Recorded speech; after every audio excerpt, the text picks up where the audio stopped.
I feel like I'm finally making progress.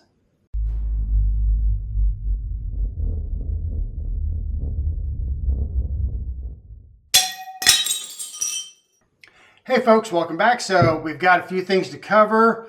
Paint, obviously. This thing looks like a painted part. And also, I made a purchase this week. So I went out to Harbor Freight and bought me a cart because finding a place to put parts has been a nightmare for years. It's like they say, every horizontal space ends up being storage. So that's what would happen. I would take something apart. I've got a tool chest that has a nice flat top on it. Parts go there. Get some parts in somewhere, they go on that. Or they go over on the paint bench or anything like that. And it never fails that as soon as you get a bunch of crap on something, you need to use it. You need to paint something. So you've got to move everything off of that somewhere else. You need it in the tool chest. You've got to slide all the parts off of that, get into it, put everything back. And it's just a nightmare and a hassle. So I finally went out and just bought me a cart to put all my stuff on, and I think this thing's going to be life-changing. I got it, put it together, put all the parts for this case on it, realized that it's not nearly big enough. I'm going to actually have to go get another one to double them up, and I'll back them together and then pin them together. So I have like twice the size, and it doesn't come with like the foam. They've got a foam liner in the drawer, which is perfect. But they don't have one for the top or bottom shelves, and I need those to not scratch stuff up. So we'll be going back to get those and another one. And like I say, we'll double the size of this thing. The drawer is perfect for an ATX motherboard. I can get, like this project has, I bought 8 bundles of lace to figure out which lace I wanted to use on this. And Amazon probably thinks I'm weird now, but I've got 8 bundles of lace floating around, and I'm like, where do I put them? Now I have a cart. I can just throw like all the stuff I've ordered for this thing on there. Boom. All the parts for it. I had a problem figuring out where I was going to put these while I was taping up the front to paint. And I'm like, where do you put these where you don't lose them or get them damaged or broken or whatnot? Now I have that place, and I'm actually kind of stoked about it. I feel this is going to be life-changing. So that's the update for what's going on in the shop. But the bigger thing, oh wait, let me put these on my cart.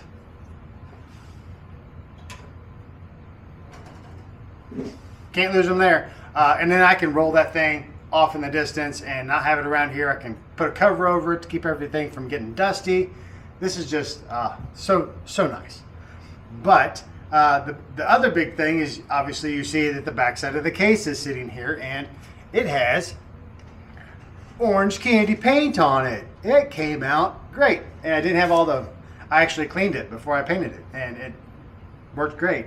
But needless to say, it's done. So we can untape our mask, and actually our top too. I want to see how that turned out. When I did paint it, I did tape off the last section that I painted, or the section I painted last time, with the door attached, because I didn't want to lose the difference in color matching between those two things. And this, I just basically eyeballed the color, and I think it came out pretty close. This might have a little more orange to it, but I think it just depends on where you look at it and where the light hits it. So I'm super happy with it. I don't think I could have done much better had I gotten this right the first time around. So we'll get into getting this thing unmasked, see how it turned out. We are going to remask all of our sections so we can get started on our detail work, which that's what we're going to get into on this video. Also, I am going to run a coat of clear coat around all my masking. So when we get this unmasked, we'll mask off the candy, and that'll leave us our silver spots that we're going to paint all our detail work in. Yeah, here. But I want to take clear coat over all of these.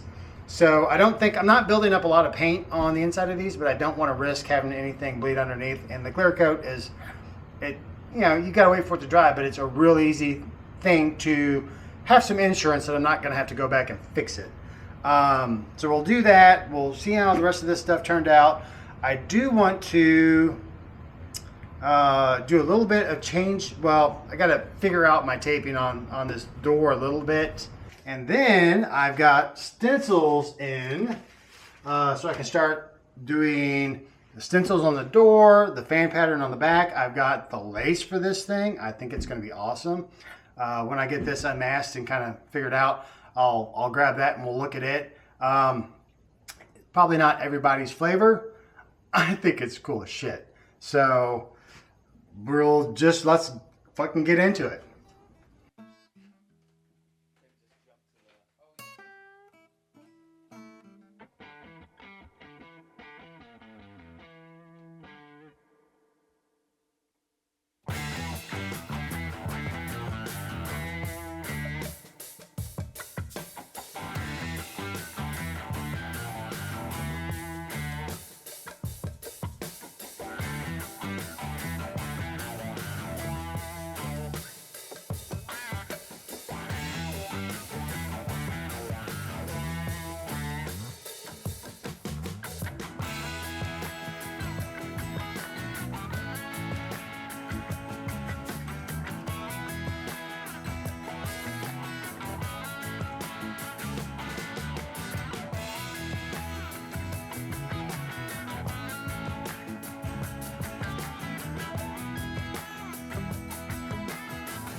So as you can see, there are some cut lines. Well, I don't know how well it comes through the camera, but there are cut lines here that are pressed into the case that's made into the metal.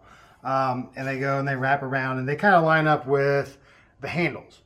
So what I've done is use those as a break for my candy and gone with the silver. And this is more along that lines of, that's a weird spot. On some old cars, what they'll do is basically paint the top silver and do a lace on that. And I thought, well, that would be kind of neat on this. If I can do it, this poses a problem right here because the lace won't really lay down in there very well or very easily. I don't know what I'm doing with that yet, but the idea was to maybe put lace across the top here and then I can do something with that. Otherwise, I didn't really know what I was going to do and I didn't think it would really line up with the rest of the case as far as matching something like this. So with all of that unmasked, I'm super happy where we're at. Now we can, let me grab the lace and show you what the plan is. Because I've got, like I said, we've come up with a plan. Basket weave on the front, Taj Mahal on the tops and bottom of the door. Now I do have the gradient idea for stripes in these two little buffer zones on the door. And then I know what's going in the circular spot of the door. I don't know what's going around it yet. And then on this piece, we're going to do fan patterns on these corners and then a lace in the middle. Let me grab that. And it's hard to find a lace that you like. I mean, there's a million styles and some of it looks like crap and some of it doesn't. I found something that I thought was interesting and slightly dark and gothic, which I like that idea. Doesn't really match the 70s vibe, but whatever. But so that is our design. Crosses, roses, lady skull with a hairdo. Yeah, that suits me perfect. It's kind of weird like me. And then what we'll do is we'll spray a brown through this. Everything that's dark here will wind up staying silver. And then the rest of this will be kind of brown. And we can candy through all of that. But I like it because, well, the gothic nature of it, I like. But also it sets up in kind of a cross. I wish these were a little further to the side so I wasn't getting them on the edges. It'd be really nice if they started like right here. So I would have just a pattern that didn't repeat on anything. But yeah, you get what you get. So, but I do like that it lines up with that cross on the back really well. So, and then when we get around to the front of the case, the door, we'll take that circle will be this. And if you give me 2 seconds, I'll figure that one out real quick too. So for the door, this is our circular area, and that just fits right in there. You lose a little bit of the top and bottom, but that's okay. But it just matches up really nice. And then we'll have the gradients working up to it, the Taj Mahal. And then I'll have to figure out what's going on in here. Not really sure. Now, I'm not going to use this lace on the top of the case. I'm probably going to go with a filigree pattern if I do anything, or maybe some roses or something. There's a lot of floral patterns, but but I don't want this because it would just look weird. Most of it would get cut off. I want a much finer, smaller repeating pattern that just kind of makes the top look like lace. So that's that. Now we can start taping this off and getting our clear coat around all of our edges, and do that with these. Oh, I do need to lay out my tape and figure out if these lines need to move at all. But then we can clear this thing, let it dry, and then hopefully we'll either start laying our fans out or we'll start on the Taj Mahal, because I do have some stencils. And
we've got our clear coat down to seal our tape lines, so we'll let this dry and then we'll be ready to start laying out designs.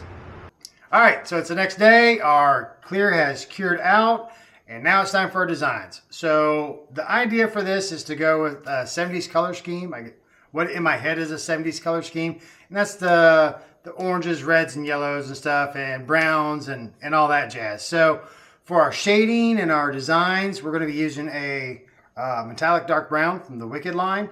And I want that just because the metallic, I want something to sparkle in there. And I want to keep that brown tint to it rather than using like a black per se. So that's what we're going to be using for any of our solids, our solid colors. For the candies, we're going to go with tequila yellow and grabber orange, which this is what we mixed with the lemon yellow to get our orange on the case. And then this is dirt track brown, which is a reddish. Their reds are kind of all over the place, so this was the closest to what I thought would work well with this. We're basically trying it out to see what it looks like. So we'll see how that goes. But you may ask why I'm not using that lemon yellow, because I've got a ginormous bottle of it left over. But that color, I used it on the practice panel and over a silver that has a green tint. And I really don't want that. This tequila gold has more of an orange goldy color, so that's definitely going to fit in with what we're doing better. So we'll start getting our patterns laid out, and we'll start putting some paint down, get our shading done, and then we'll probably do a lot of our candies all at the same time.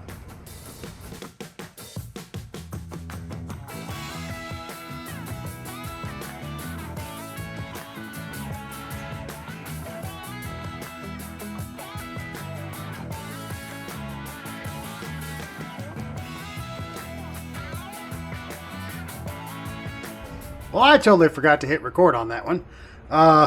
Basically, you saw me have the offset pattern. You can see where the tape lines were.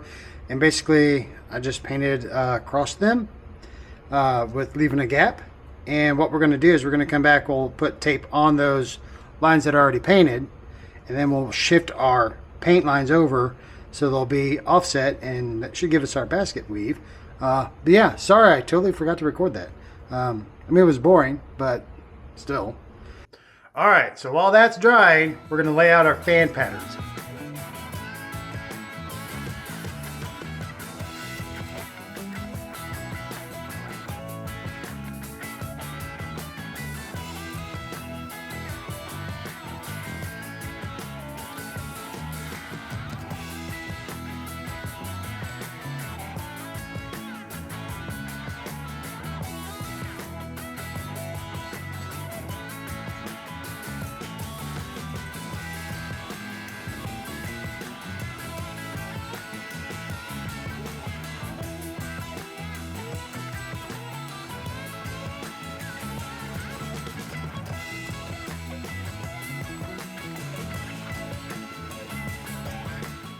So what do they say? No plan survives first contact with the enemy. That changed on the fly.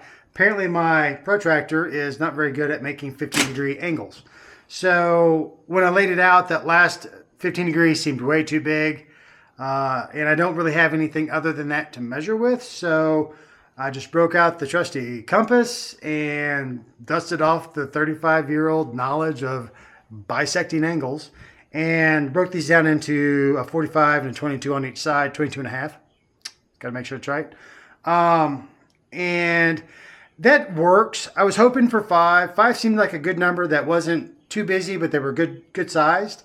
4 seems a bit chunky as far as the fans, but they'll work. Like I say, it was one of the choices I was going between, and I can live with it. So rather than set this off for a day and go get a protractor from the back to school section, I'll go ahead and just run with 4 and it'll be fine.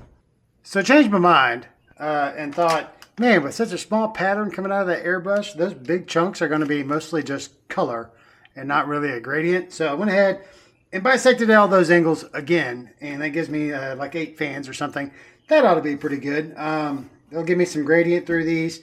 I don't think it'll still be busy, but I think it'll look better. So that's what we did, and now we're going to paint it.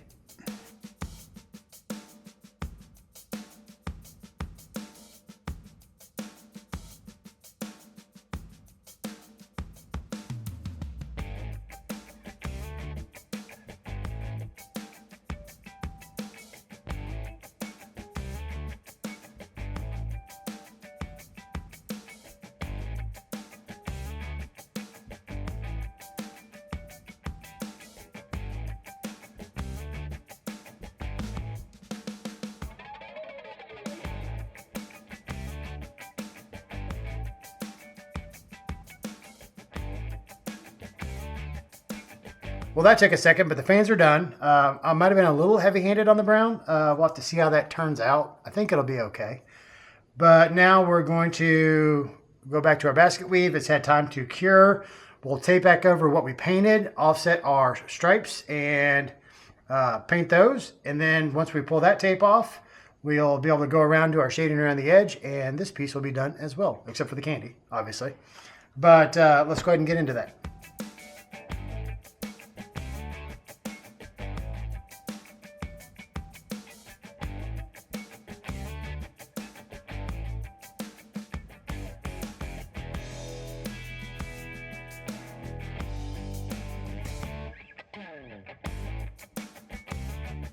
So that turned out pretty cool. That is trippy as hell. It's like your eye just can't focus on it. No matter where you put it, it's off. Pretty neat. I think it'll look good with candy on it.